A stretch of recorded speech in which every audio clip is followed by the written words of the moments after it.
Hello, family. How do you do? Auntie Oni's Story Village is here for you. I'm Auntie Oni, the storyteller, and I will tell you stories and poetry too, from villages around the world, just for you. I can say hello in many languages. Can you? Repeat after me and learn something new. Jambo, Irie, Hola, Shalom, Aloha, Salam Alaikum, Konnichiwa. Did you hear hello in your language? If you didn't hear Auntie say hello in your language, email me at auntioni@aol.com and let me know so I can say hello in your language on another show. Auntie Oni's Story Village is for children of all ages. So listen up. Poem and the Poui by Oni Lasana. Once upon a time, not too long ago, on the lovely island of Tobago in the beautiful Caribbean Sea, lived a grove of coconut palm trees right next to a grove of bright and colorful poui trees. Yes, the palm and the poui grew side by side in the farmer's field along Shervin Road in Tobago. Now, if you live in Tobago, you should be very happy that you can see the palm and the poui trees all the time, everywhere you travel. But if you are a visitor and arrive in an airplane to Tobago, you can take a taxi straight onto Milford Road through the villages of Crown Point, Bonaccord, and Canaan to the traffic light. That's where you'll take a left turn onto Shervin Road. Shervin Road will carry you into the villages of Mount Pleasant, Buku, Conby, Bethel, Mount Irvin, Black Rock, Turtle Beach, all the way to the breezy seaside village of Plymouth. One warm, windy day, in the farmer's field where the cows graze, the palm trees' green and gold palm leaves were dancing and swinging in the breeze, waving at its neighbor, the colorful, blossoming poui tree. "Good morning, Poui," said the palm. The poui looked and smiled at the palm tree. "Good morning, palm." The palm looked at the poui and said, "Oh, Poui, you and your family of trees have such beautiful pink, yellow, and lavender blossoms.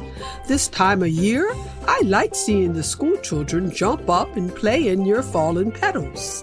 I wish I had colorful and beautiful blossoms like you, Poui."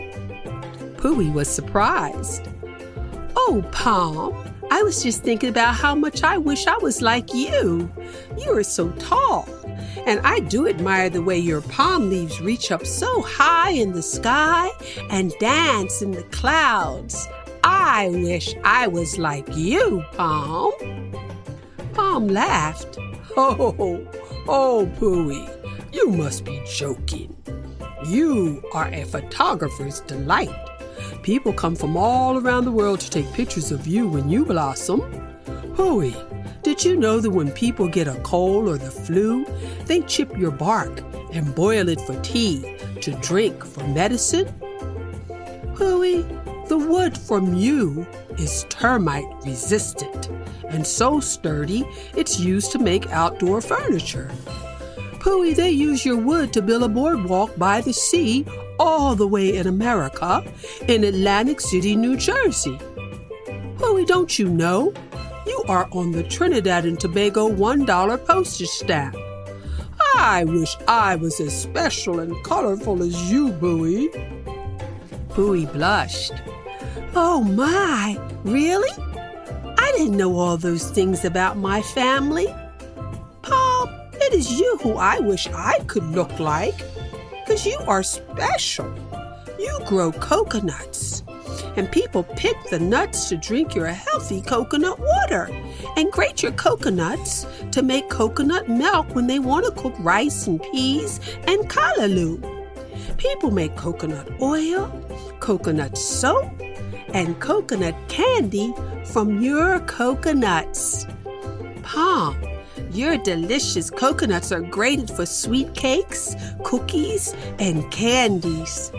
And Pom, did you know our local artists shine up your beautiful brown coconut shells to make natural jewelry? And they also use your shells to keep fires going to barbecue. And for plant holders to hold orchids. I really wish I could be like you, Pom. So giving and so loved by everyone around the world. Palm Tree bowed graciously to Poui, enjoying all the nice things Poui knew about the palm. Poui smiled up to Palm, thanking Palm for all the nice things Palm had said about the Poui. For a long time, the Palm and the Poui continued to tell one another all the wonderful things that they knew about each other. Oh, sure, they could still see that they were very different, and in many ways they were alike because they both were giving and sharing all the great qualities they possessed with people around the world. One day, after long, deep thought, the Poui said to the Palm, "I think I like who I am, and I don't think I want to be a palm anymore." Funny, because the Palm was thinking the same thing, and the Palm said to the Poui, "I agree with you, and I like who I am too. I don't want to be a Poui." The Palm and the Poui came to realize that just because they looked different, they were still a part of the tree family, just like people who look very different but are still a part of the human family.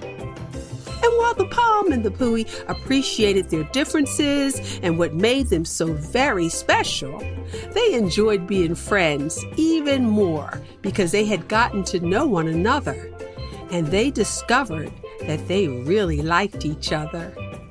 But most importantly, the Palm and the Poui loved and appreciated themselves for the good qualities they each possessed and shared with the world.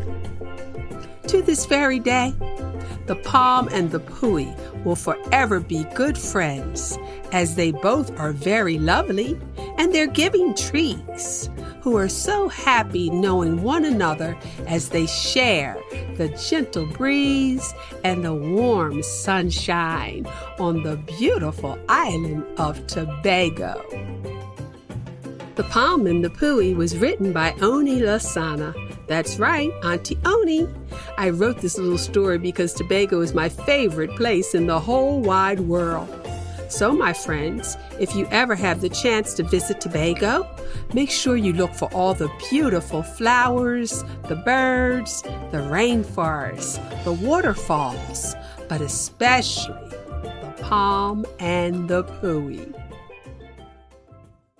Thanks for listening, and subscribe to Auntie Oni's Story Village for a new story and poem every Saturday. Visit with me at www.auntie.oni.fun.